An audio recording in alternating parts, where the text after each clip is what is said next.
Estoy acompañado del congresista de la bancada de Nuevo Perú, Alberto Quintanilla, a quien le damos la bienvenida una vez más a UCI Noticias. Bienvenido, gracias por estar con nosotros. Buenos días a los televidentes de UCI Noticias, buenos días.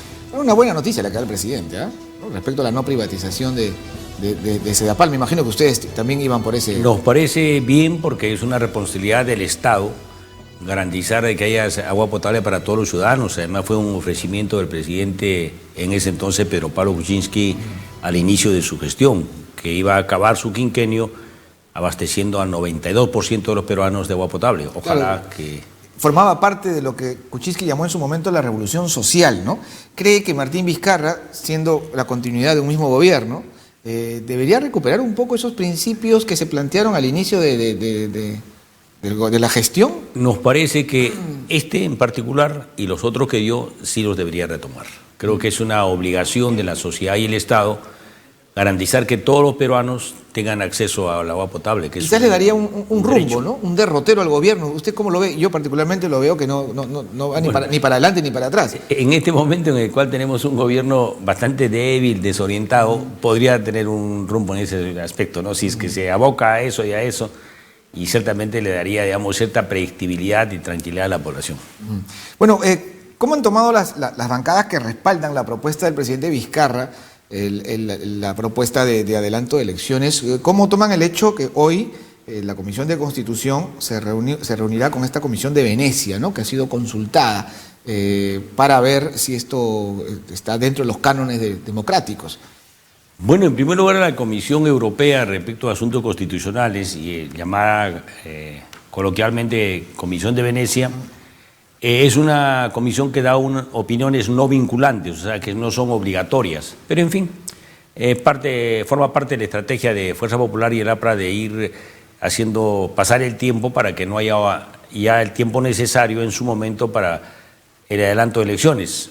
Bueno, esperamos recibirlos en la tarde, hacerles unas preguntas y sobre todo vamos a aprovechar para preguntarles si esta elección express de los miembros del Tribunal Constitucional resiste algún parámetro de legitimidad en un organismo de tanta importancia que hay en el país. Ahora mismo vamos a hablar de eso, pero ¿no consideran que, dado que ahí existen dos posiciones, incluso entre los juristas, entre los propios constitucionalistas, respecto a la propuesta del presidente, si es viable constitucionalmente hablando o no, hay dos maneras de interpretarlo, ¿no? Unos que argumentan que sí y del otro lado quienes argumentan que no. ¿No es saludable encontrar una opinión imparcial, en el caso de la Comisión Venecia y otras tantas que puedan ser consultados, que si bien pueden parecer como estrategia para extender el asunto, puede darnos más luces?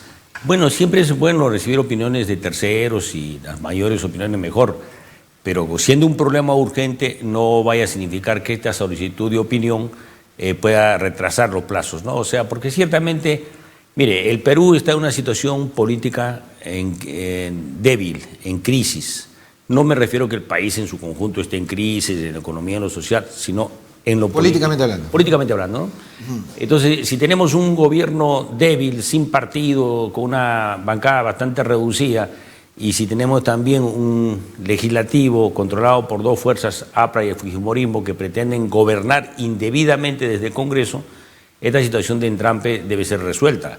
No estamos en una crisis económica tan catastrófica, pero si hubiera mayor predictibilidad en el quehacer político estaríamos mejor, ¿no? Estaríamos creciendo, en lugar de estar creciendo en 0.5%, estaríamos creciendo en 2, 3, tal vez, ojalá 4.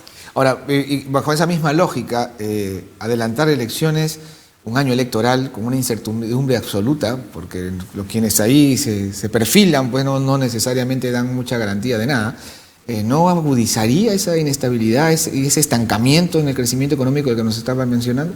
Mire, una democracia fuerte requiere instituciones fuertes, pero también requiere instituciones democráticas, y ciertamente en el Perú hemos construido institucionalidad. Esta crisis política la venimos arrastrando ya un par de años, entonces ciertamente camina la economía. Vuelvo a repetir, podía caminar mejor, pero no se ha caído.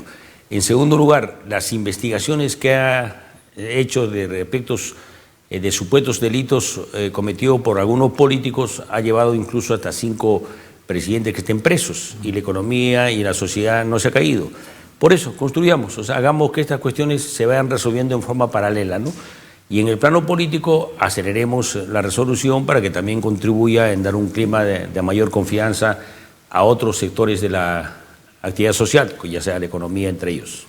Ya diferentes personalidades se han pronunciado, ¿no? Incluso el ex defensor del pueblo, Walter Albán, ha cuestionado la celeridad de estas elecciones a los aspirantes al Tribunal Constitucional. ¿Cómo los ven desde su bancada? No, nos parece realmente bien delicado. El Tribunal Constitucional es el máximo tribunal intérprete de la constitucionalidad de normas legales, de reformas, de procesos que hay en el país, y elegir a los miembros de acuerdo a la ley orgánica requiere un proceso que está previsto dure 6 meses. Sin embargo, ya en noviembre se inició el proceso, durante 9 meses no se hizo prácticamente nada porque se entrampó en el debate en el Congreso. La Comisión de Constitución nunca opinó respecto a una modificación de la ley orgánica del Tribunal Constitucional, y ahora en menos de 2 semanas pretenden festinar un trámite, ¿no? Y sobre todo, lo más trágico es de que el miércoles 18, en 30 minutos, hicieron las invitaciones, recibieron las invitaciones, analizaron los currículums y aprobaron los 11 propuestos a ser votados en el Pleno, con lo cual ciertamente es una festinación de trámites, ¿no? Claro, ahora, Rosa Bartra dice, estamos dentro de los plazos. Efectivamente, estamos dentro de los plazos, pero durante 9 meses no se hace nada y todo se quiere hacer en menos de 1 hora, es inaudito, ¿no? Ahora, pero ¿cuál es la observación propiamente a los candidatos, ¿no? Por ejemplo, yo acá leyendo la República, me parece un exceso de suspicacia, creo que es la República, no sé, o Perú 21, que identifica al decano de una facultad de Derecho de una universidad y que tiene a 2 congresistas como profesores, cuando los congresistas toda la vida han sido docentes universitarios, un buen número de ellos en diferentes universidades del país, ¿no?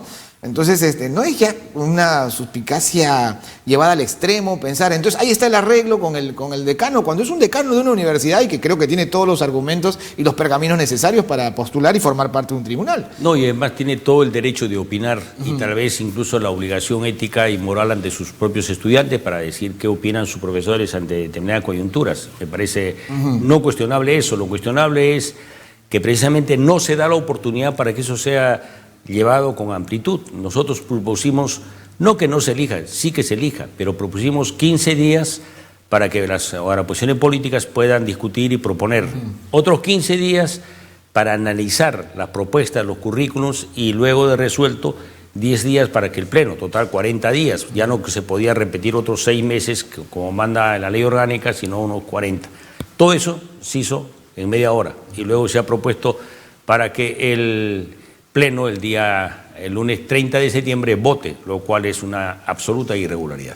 ¿Usted pidió las actas de la sesión? Yo he pedido las actas, me dicen de que no hay las actas porque se han declarado en sesión permanente. Entonces, mientras no termine la sesión permanente, el acta no se cierra. No se cierra el acta y no hay acta. Entonces, ciertamente es una arbitrariedad. Pero yo he estado en todas las reuniones y sé qué ha ocurrido ahí y también los entretelones. Ahora, el asunto es que algunos miembros nuevos integrantes del tribunal habrían adelantado cierta posición frente a ciertos temas. Uno, casualmente, el tema del adelanto de elecciones. ¿No parece más bien entonces que se trata de que si me gusta o no me gusta los elegidos en función a su posición política? Porque no debería ser una posición política, debe ser una posición que responda técnicamente a lo que manda la Constitución. Bueno, y eso puede gustarnos o no. Eso sería el ideal, pero además los candidatos tienen todo el derecho de haber opinado en su momento. Lo que ocurre es que si ven una causa vinculada a ese tema, en su momento tendrán que, inhibirse, ¿no? O sea, no renunciar al cargo, sino no participar en esa decisión. Eso no está en discusión. Lo que está en discusión es la oportunidad que tiene en forma democrática la selección, ¿no? O sea, la ley orgánica preveía un proceso de 6 meses.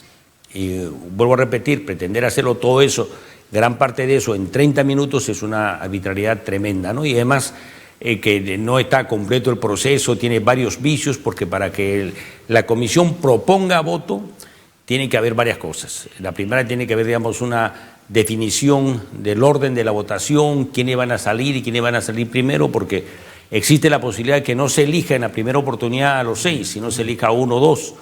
Bueno, esos 1, 2, ¿en qué momento se fueron votados? Y 1, 2, ¿en qué momento van a sustituir a quiénes? Hay varios temas ahí pendientes que, en nuestra opinión, llevan a una sustentación para una solicitud que estamos presentando de nulidad de esto, ¿no? Para que se reencamine y nos tomemos un par de semanas para hacerlo bien y no hacerlo, digamos, a las tientes y locas.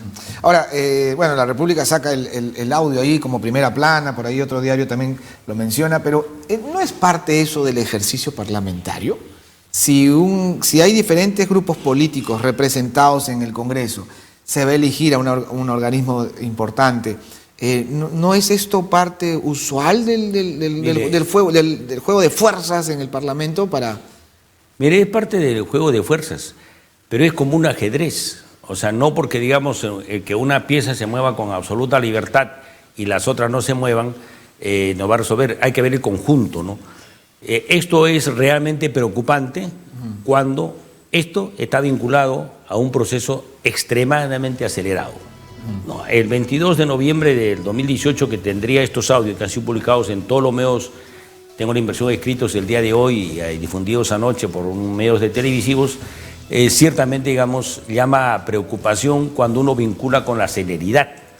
Si hubiese una calma prudente, todo esto sería un elemento, un insumo, pero no llevaría a escándalo.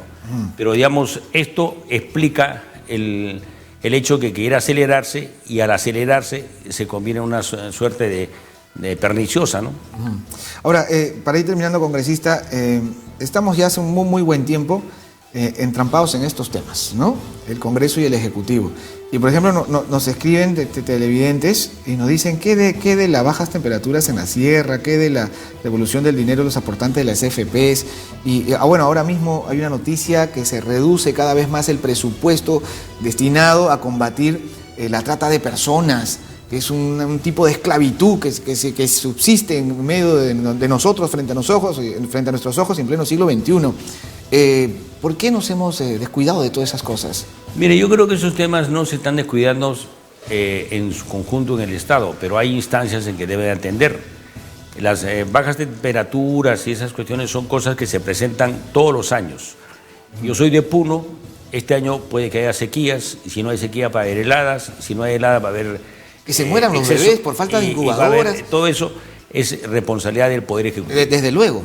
Nosotros hemos planteado un debate en lo que corresponde al Congreso, que se descentralice el presupuesto, no para comprar, digamos, los mínimos materiales para abastecer una posta médica, tenga que venir hasta Lima el encargado de ejecutar esa compra en Puno para gestionar ante el Ministerio de Salud y luego de Salud de Economía, que se les manden los presupuestos y se les fiscalice, se les controle, etcétera, etcétera, pero no se paralice.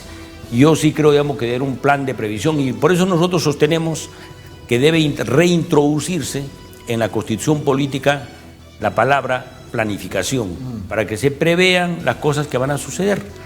Vuelvo a repetir, en la selva, ¿cuándo va a haber el friaje? Va a haberlo. ¿Cuándo? Sabemos no se sabe, que todos los años pero uno tiene que prever, digamos, que si se presenta esa contingencia... Pero planificación era una mala palabra para el liberalismo, pues, ¿no? Exacto, y debemos recordar que la planificación no es una mala palabra y no debería serlo para nadie, ¿no? De acuerdo, muchas gracias por haber estado con nosotros. Hemos estado conversando con el congresista de Nuevo Perú, Alberto Quintanilla.